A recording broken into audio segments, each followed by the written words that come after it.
Halo guys, kembali lagi dengan gue Kuro guys. Di sini mari kita lanjut rangkuman manga Tensei Shitara dan anak OG sebelumnya, yaitu lanjut ke part 47-nya. Jadi yang belum nonton part sebelumnya, gue saranin kalian buat nonton dulu supaya lebih enak memahami alur ceritanya. Oke, langsung aja kita masuk ke pembahasannya. Di awal chapter kali ini dibuka dengan perjuangan Marquis yang saat itu sedang berusaha untuk bisa melewati Mimikel. Jadi ini kejadian sebelumnya pada saat mereka bertemu dan akhirnya Marquis harus kalah dalam pertarungan itu. Nah, saat itu kondisi Marquis sendiri sudah kelihatan babak belur dan sudah kelihatan cukup kelelahan. Karena sepertinya saat itu Mimi sengaja membiarkan Marquis lewat. Jadi tentu Marquis nggak bisa untuk melakukan pencegahan pertama pada gerombolan monster yang saat itu sedang menuju gerbang benua. Makanya di sini Marquis pun sampai mengatakan, ayolah, tidak bisakah kau membiarkanku lewat? Atau bagaimana kalau kau yang menyingkirkan para kawanan monster itu? Aku yakin kau bisa melakukannya dengan sangat mudah. Lalu Mimi yang mendengar itu pun hanya menjawab tidak. Bagi Mimi, cara kawanan monster itu dalam menyingkirkan manusia memang sama sekali tidak kelihatan keren. Tapi secara teknis aku juga merupakan seorang monster. Jadi aku tidak tahu apakah aku harus berpihak ke manusia atau berpihak ke monster.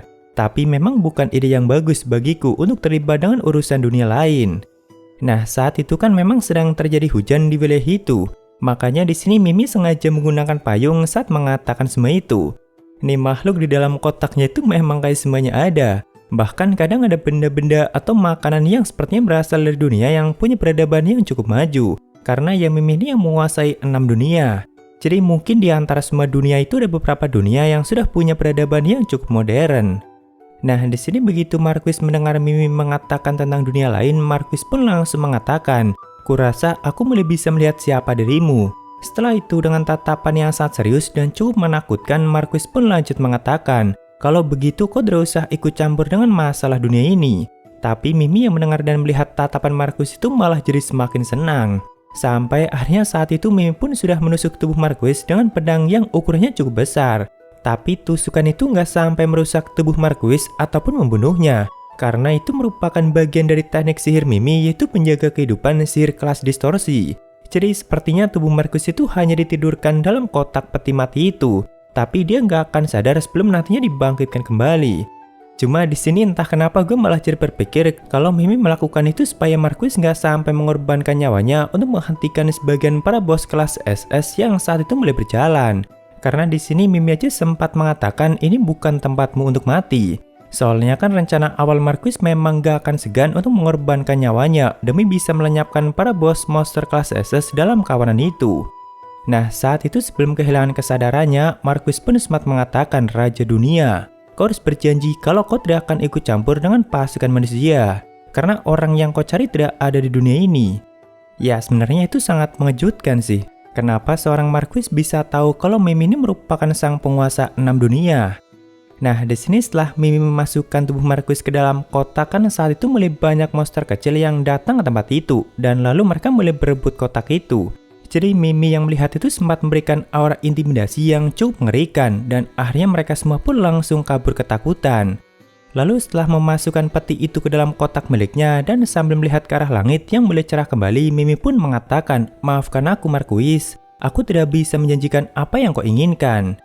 Nah, dalam kondisi ini kan Mimi itu sebenarnya nggak bisa menggunakan deteksi mana, karena masih menggunakan kotak itu yang memang tujuannya untuk membatasi kekuatannya. Nah, tapi semenjak datang ke dunia ini, Mimi itu bahkan bisa langsung merasakan adanya keberadaan pemilik mana yang sangat besar. Dan dari sini aja Mimi udah bisa melihat adanya keanehan alam di atas langit wilayah Salom. Jadi Mimi yakin kalau orang itu pasti bakal datang ke pertempuran. Mimi pun mengatakan dia pasti sama sepertiku yang sangat menyukai pertempuran. Dan orang itu pasti yang menjadi alasan kenapa aku bisa mendarat di dunia ini.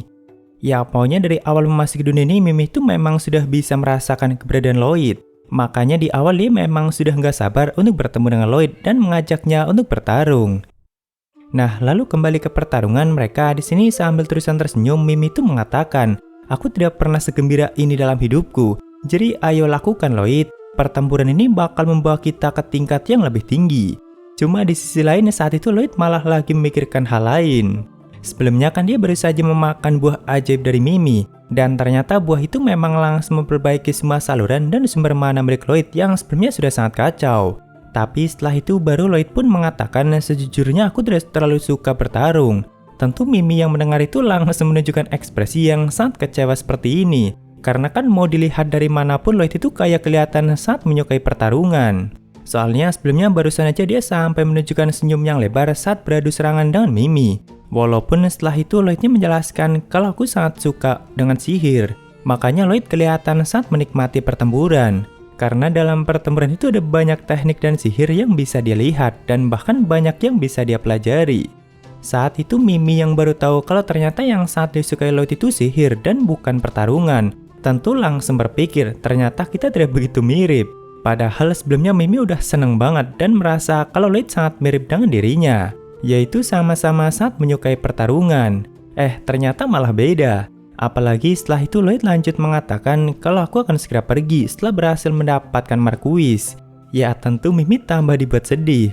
Karena ternyata yang Lloyd inginkan bukan untuk bersenang-senang dalam pertarungan melawan Mimi. Melainkan pada apa yang dia dapat. Bahkan katanya setelah pertarungan ini selesai dan berhasil mendapatkan Marquis kembali, maka nantinya Lloyd bakal menghapus ingatannya sendiri tentang pertarungan ini. Tentu hal itu semakin membuat Mimi kelihatan sangat sedih. Karena ternyata Lloyd nggak yang tertarik itu pada pertarungan ini dan bahkan malahan memilih untuk melupakannya nanti. Padahal kan bagi Mimi ini merupakan pertemuan dan pertarungan yang sangat dia tunggu, yang sangat membuatnya gembira. Ternyata malah hanya Mimi aja yang merasakan itu. Walaupun ya dalam hati Lloyd juga mengatakan aku penasaran dengan semua hal tentang dirimu. Ya mungkin Lloyd memang gak mau yang terlalu jujur aja. Tapi Mimi yang udah keburu dibuat sedih saat itu mulai mengeluarkan banyak buku-buku sihir yang berasal dari dunia lain. Sedangkan di sisi lain Lloyd yang sudah mulai meregangkan tubuhnya saat itu mulai mengeluarkan aura dari kekuatannya yang sangat luar biasa. Karena di kondisi ini kan Lloyd udah bisa mengeluarkan seluruh kekuatannya tanpa adanya mantra yang membatasi kekuatannya. Jadi tentu aura kekuatan yang dia pancarkan benar-benar sangat mengerikan. Nah, karena dalam Stampede sebelumnya Lloyd udah sempat melihat ada banyak teknik yang berbeda yang sebenarnya punya keunikannya masing-masing. Jadi di sini Lloyd pengen mencoba beberapa di antaranya untuk sekalian dia kombinasikan satu sama lain. Dari mulai Argentum Spear tingkat tinggi yang biasa digunakan Silpa, Cruz, ataupun Sneasel. Lalu Shattered Core yang merupakan teknik ki tingkat tinggi yang sebelumnya digunakan oleh Tao. Lalu skill Holy Magic tingkat tinggi yang sebelumnya digunakan oleh Satanel. Dan satu lagi yaitu Mana Crow yang mana itu merupakan teknik yang sebelumnya digunakan oleh Albert yang akhirnya memunculkan potensi tersembunyi Albert sebagai sang penyihir bermahkota. Nah, di sini semua teknik itu Lloyd gunakan dan kombinasikan satu sama lain dan akhirnya wujud Lloyd pun jadi berubah sangat keren seperti ini. Karena Mana Crow yang dia gunakan kan sampai memberikan perubahan seperti itu. Sedangkan senjata yang ada di belakang merupakan senjata yang dia ciptakan dengan Holy Magic tingkat tinggi. Tentu dari segi kecepatan, pertahanan, serangan, dan sebagainya semuanya menjadi sangat meningkat. Apalagi Lloyd langsung yang menggunakannya. Kurasa aku akan bersenang-senang.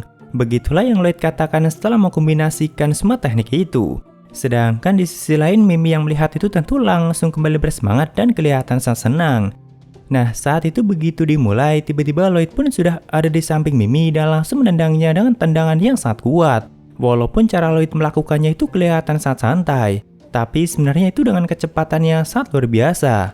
Bahkan sekelas Mimi aja sampai kaget dan gak menyadari kapan Lloyd menggunakan teleportasinya. Karena dikombinasikan dengan Argentum Spear yang sedang dia gunakan, makanya Lloyd menyebutnya pun sebagai Shadow of Zero. Setelah itu, tanpa memberinya kesempatan untuk menghindar ataupun menyerang balik, Lloyd pun terus menyerang Mimi dari semua sisi. Dan terusan berpindah ke sana kemari dengan kecepatan yang sangat luar biasa. Lalu setelah memberikan serangan yang bertubi-tubi, saat itu dia tinggal menciptakan Alchemical Altar yang dia kombinasikan dengan Holy Magic atau Luxa. Jadi bentuk dan warnanya menjadi hitam pekat seperti ini. Baru setelah itu Lloyd melepaskan sihir altar yang sangat dahsyat, yaitu Helicos Draco. Bahkan serangannya itu sampai menciptakan kerusakan separah ini. Dan itu pun sepertinya Lloyd masih yang belum full power dalam menciptakan semua serangan itu. Karena saat itu setelah terkena serangan sedahsyat itu dan sampai terlempar sangat jauh, kotak Mimi aja belum yang sampai mengalami kerusakan yang sampai parah. Bahkan setelah itu begitu Lloyd mengatakan kembalikan Marquis padaku, Mimi malah tersenyum senang dan menjawab tidak akan. Karena kan pertarungan seperti ini yang memang diharapkan oleh Mimi, di mana akhirnya Lloyd mulai serius dan menggunakan sebagian besar kekuatan dan kejeniusannya untuk bisa mengalahkan Mimi. Jadi tinggal giliran Mimi yang serius dan menunjukkan kekuatan dia yang sebenarnya. Ya sebenarnya dari sini aja udah kelihatan kalau nih makhluk memang luar biasa kuat. Karena dengan kekuatannya yang masih sangat tertahan itu aja dia hanya mengalami kerusakan yang sangat ringan seperti itu. Padahal dia udah menerima serangan yang sangat kuat bertubi-tubi dan bahkan sampai menerima langsung serangan dari si tingkat altar dari Lloyd. Ya pastinya ini bakal jadi pertarungan yang sangat gila. Kalau nantinya Mimi juga sudah menggunakan seluruh kekuatannya. Cuma seperti biasa kita harus nunggu lagi di chapter berikutnya rilis. Jadi kita lanjutkan di part berikutnya guys. Ya mungkin segitu aja untuk pembahasan kali ini. Dan jika ada kesalahan gue minta maaf atau kalian bisa koreksi aja di bawah. Thank you, nah hampir sampai ketemu di video lainnya. Salam kuru guys.